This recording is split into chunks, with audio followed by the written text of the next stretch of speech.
Hey folks, Dan Frio here with your closing bell for June 10th, 2025. So it was yet another just stagnant market, but be happy of this because tomorrow these numbers can change dramatically. Why? Well, we got some inflation numbers coming in tomorrow. We got consumer inflation coming in tomorrow. And we have producer inflation coming in the next day. Some economists are saying, well, if these numbers come in basically worse than expected, the Federal Reserve could cut rates up to 1% by the end of the year. Now, I'm not in that camp, but I want to show you an article right through here. This was on CNBC earlier today.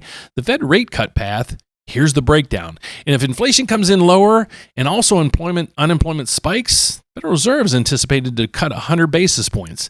I think the most predictable path we're on is right through here. Stable inflation and then maybe a little bit higher unemployment. So that means the Federal Reserve still could cut up to 0.5% by the end of 2025. So let's get over to Steve, get his take on this. Then when we come back, I'm going to show you market reactions. We're going to talk about the stock market, the bond market, and the economic news, the real economic news coming out tomorrow and Thursday that will be, for sure, market movers. So Steve, take it away for me, buddy. CPI report on deck for tomorrow morning. Been a market mover lately. Steve Leisman is here with more on that. Lots of hopes around this report tomorrow, Kelly. Improved inflation expectations in a report we got yesterday from the New York Fed, together with hopes of a contained CPI tomorrow, could create conditions for the Fed to think about resuming those rate cuts later this year. And that depends, of course, on the impact of tariffs and other policies from the administration on prices and on jobs. The least likely cutting scenario, if inflation marches higher and unemployment doesn't decline. The most likely, higher unemployment and stable to lower inflation. And then there's this worst dilemma that we have, higher inflation and higher unemployment, the stagflation dilemma. Some think the Fed would cut even amid that higher inflation and focus just on jobs. But for a time, the Fed will likely wait to be sure tariffs are not spreading to broader inflation. Stable or lower inflation, that can enable the Fed to remove 50 basis points or so of estimated restrictiveness in the rate. And it could cut as much as 100 if inflation heads lower or it's amid stable or rising unemployment. The market, it's built in the middle scenario of 50 basis points in cuts with a tentative, roughly 62% probability of one coming in September, another in December. I would point out that neither one of those shows a whole lot of conviction, just on the other side of 50%.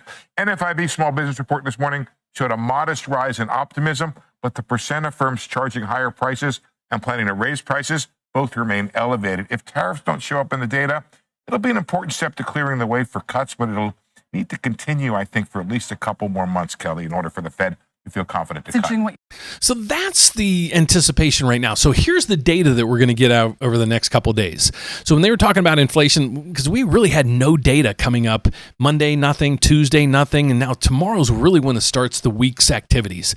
So tomorrow we're going to get the CPI, consumer inflation. Just think of C on the front of that is consumer. Thursday, we're going to get producer inflation. So the P on the front of that is producer. We're also getting initial jobless claims on Thursday as well. So here's what's expected. If these don't, basically what he was saying is these don't come in on point, they come in a little bit higher, the Federal Reserve is probably not going to cut rates. But if these can come in a little bit lower than expected, then they might see the rate cuts in the future. One basically the optimistic piece we have for this is we have energy prices that have plummeted, and we also are starting to get that the rent equivalent housing thing that's used in the CPI. It's actually plummeting as well. So these numbers, I wouldn't surprise if they shock us on the downside. I don't think we're going to get an upside revision. I think we're going to be on point or maybe just a little bit lower, and hopefully the markets will react good to that, bringing down rates from there. Then on Thursday, like I said, we have initial jobless claims. That's going to give us a beat on the jobless, claims market, and then producer inflation. Where's those numbers? The numbers they have right now, look at this. The number previously was negative 0.5, and it ratcheted all the way up to a positive 0.2. That's 70 basis point move. That's a pretty big move in the PPI numbers. So we're focusing in on those on Thursday. But tomorrow, it's all about the consumer inflation numbers, and we'll be here at the opening bell to let you know, guys, how that come in.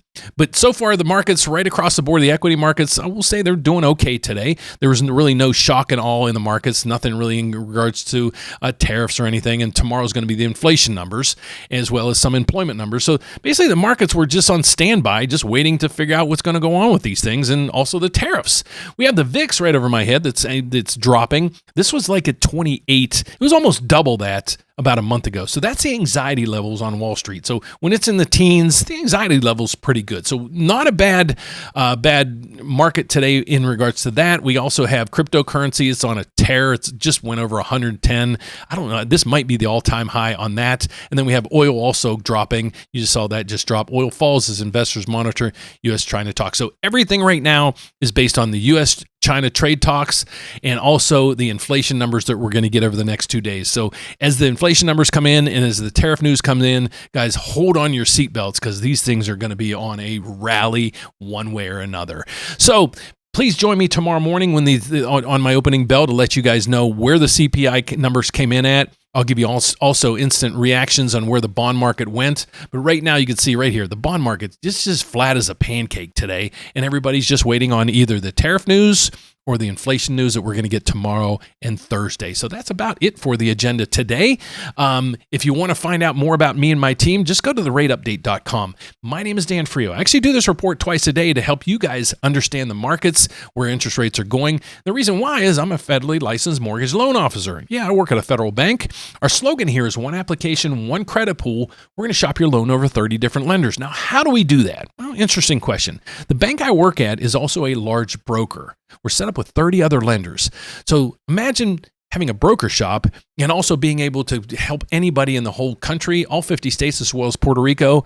Well, that's what I can do right here at the Rate Update. So join us at therateupdate.com if you want to find out more about me and my team. If you want to reach out to me, just give us a call at 844-775-5626, or you can even ask me a question right here. It says, Ask Dan. Just ask me any questions you have. Please include your name and phone number. I'd be more than happy to call you or send you a video to answer you via there. You can also schedule a consultation with us and then also go down through here and you can see just a handful of the 3,000 videos that I have on YouTube.